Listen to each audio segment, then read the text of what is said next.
La innovación no trata solo de tener una idea original, sino de tener impacto. Hola, me llamo Leticia Alameda y soy diseñadora estratégica. Soy fundadora de The Strategist, un laboratorio de innovación donde investigamos y diseñamos estrategias y experiencias únicas. En mi carrera he liderado equipos y proyectos para clientes y organizaciones internacionales. Mi meta es acompañar a mis clientes a encontrar un camino hacia el éxito y apoyarles en la construcción de un futuro más sostenible. Para ello, el primer paso es comprender a las personas, sus sueños y sus necesidades. Por eso, he viajado por todo el mundo para conocer distintas culturas, entender nuestras diferencias y también todo aquello que nos une.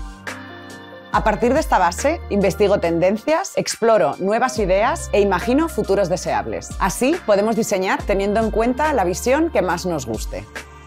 Y sí, para crear nuevas marcas y experiencias relevantes, tenemos que mirar más allá de lo obvio y estar preparados para equivocarnos. En este curso de Doméstica aprenderás a crear marcas innovadoras a través de estrategias creativas, teniendo en cuenta las tendencias del futuro. Como proyecto final, realizarás una guía estratégica para una experiencia innovadora y su identidad de marca. En primer lugar, explicaré cómo anticipar posibles futuros a partir de modelos como el cono de futuros o el doble diamante.